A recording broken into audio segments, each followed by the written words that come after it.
A unique delegation of Holocaust survivors, Israel Defense Forces (IDF) officers and American supporters of Friends of the Israel Defense Forces (FIDF) has recently completed a journey from Holocaust to independence in Poland and Israel in cooperation with the IDF Witnesses in Uniform project.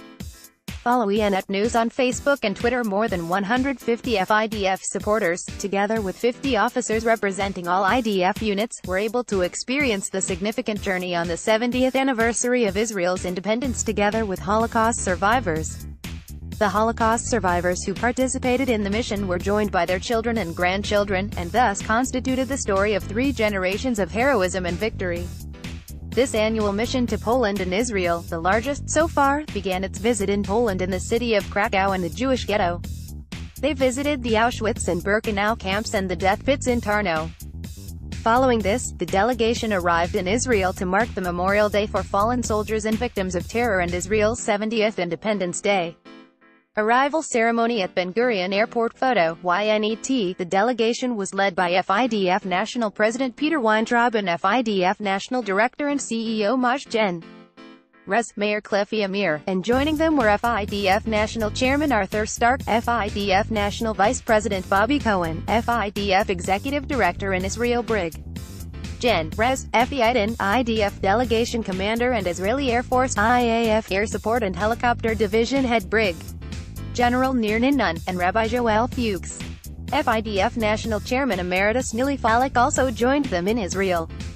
One ends the mission with a renewed appreciation for the contribution of the IDF and its soldiers, as well as the FIDF members who support them, said Alan and Dorothy Calvin of San Francisco, California, who joined the delegation for the 2nd year in a row and this year decided to bring their 7 grandchildren with them.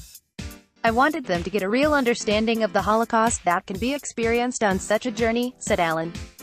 We were standing on the grounds of Auschwitz, listening to the IDF Chief Cantor, Lieutenant Col. Shai Abramson, and walking arm in arm with IDF soldiers down the 2-mile road, you get hit with the reality that you don't get any other way. This journey provides a unique perspective that people like me usually do not have access to. This is the legacy I would like to give my grandchildren.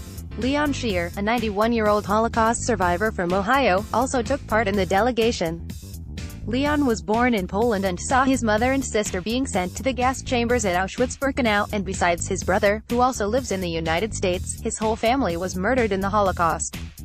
I survived 2 years in Auschwitz, but it feels as if time stopped there. Returning here with IDF soldiers fills my heart with a spirit of new hope, said Shear, who came on the mission with his son Howard and his grandson Jeremy. This historic 9-day delegation traced the modern history of the Jewish people through the memories of Holocaust survivors and the eyes of IDF officers, said FIDF National Director Cliffy Amir. It told the story of our near extinction in Europe, the creation of the State of Israel 70 years ago as the Jewish homeland, and the new generation of Jewish defenders who safeguard our legacy today. Marching tall and proud into the dreadful Auschwitz-Birkenau camps together with IDF officers and the survivors who somehow endured there, all while flying the Israeli flag, sends a powerful message to the world that we will never forget, never forget. It is the guarantee of never again, thanks to a strong IDF. One of the world's most moral armies, we can make sure that the Holocaust cannot and will not ever happen again. This mission comes at a crucial time, and is one of the last opportunities for survivors to return to Auschwitz and tell of its horrors, said FIDF National President Weintraub. We passed through the gates of hell, ignoring the false promise that work will set you free, where countless Jews suffered from unimaginable cold, hunger, and despair. We were surrounded by those who survived within the camp's walls, and also by those who make sure their stories are not forgotten, the brave soldiers who protect their legacy, the State of Israel and the Jewish diaspora. Joining the delegation was also IAF pilot and Holocaust survivor Lieutenant Col. Res. Ariaz, who arrived with his son, Brig. Gen. Res. Shiraz and his grandson, Lieutenant Mayan, who currently serves in the IDF Air Defense Command. Ari was born in Germany in 1936 as Harry Klausner. In 1942, at the age of 6, he was separated from his mother and sent to a village in the Netherlands, where a local Christian family hid him. In the attic, through a small window, he saw the planes of the Allied forces passing over the house on their way to attack the enemy and the bridges connecting the 2 countries. There, in the attic, he dreamed of flying and decided he would be a pilot. Ari survived the Holocaust, and after the war he immigrated to Israel. In 1956 he completed his IAF pilot course and became a pilot in, and later commander of the IAF's 120th Squadron. He participated in Israel's wars and took part in significant missions such as Operation Entebbe and Operation Solomon. The delegation's activities began with a festive dinner at the Sheraton Krakow Hotel. This opening dinner provided an opportunity for participants to get to know each other, and friendships were formed, and continued to grow strong throughout the mission. The first day of the delegation, Friday, opened with a fascinating encounter with Holocaust survivor Eva Levy, now 81, the youngest child on Schindler's List, who joined the delegation. Levy, who until the age of 8 survived the Krakow ghetto and Auschwitz, was finally saved with her parents by Oskar Schindler. On International Holocaust Remembrance Day this past January, Levy proudly told her story on the UN stage, accompanied by her family. The delegation then met with Oskar Schindler's relative, Rosemary Schindler, who demonstrated how one person can make a tremendous change in the world. The delegation visited the city of Tarnow, which was once vibrant and had a thriving Jewish community. The IDF's chief cantor, Lieutenant Col. Abramson, led singing and prayer at the site, which used to be a synagogue, but of which all that remains are the 4 pillars that held the Heschel. The group visited the forest of Buchina, where more than 800 Jewish children were murdered in a mass grave. The Nazis shot them and they fell one by one into a huge pit. The delegation held a ceremony in their memory, which included reciting the mourners' Kaddish and lighting memorial candles. On Shabbat, the delegation held a morning prayer at the Isaac Synagogue, in which Holocaust survivors and IDF soldiers took part. Afterwards, the group had lunch at the Galicia Jewish Museum and then toured the well-preserved Jewish ghetto, where many buildings look exactly like they did during the Holocaust.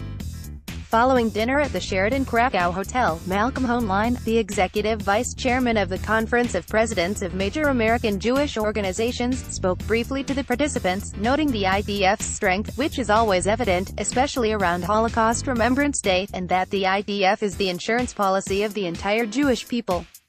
Abramson, together with the IDF's rabbinical choir, led the Havdalah ceremony with emotional singing that swept the participants. On Sunday, the delegation visited the Auschwitz concentration camp and the Birkenau extermination camp. The guided tour was particularly difficult for some of the participants, but all agreed that it is crucial that every Jew visits this place, to see with their own eyes the evil Nazi machine.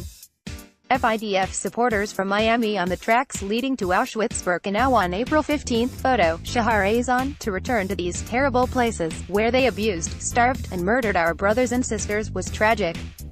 To visit the place in which Dr. Mengele conducted horrific experiments, to enter a gas chamber with signs of Jewish hands etched in the walls, to see with our own eyes the huge piles of clothes, shoes, glasses, suitcases, and hair of Jews. It will take time until the members of the delegation, myself included, will digest everything we have seen and experienced on the Polish land. There is no doubt that the presence of the Israeli officers was a welcome source of light in this emotionally unbearable journey. On Monday the group woke up with a sense of hope and joy in the heart. This was the day they left Poland and made their way to Israel, our land, our homeland. On the El Al plane, which FIDF chartered for the mission, participants, the atmosphere was joyous and vibrant. People sang songs in Hebrew and danced in the aisles. The highlight of the flight was when it was decided to have an impromptu bar mitzvah celebration for Shir, who at 91 had never celebrated his bar mitzvah.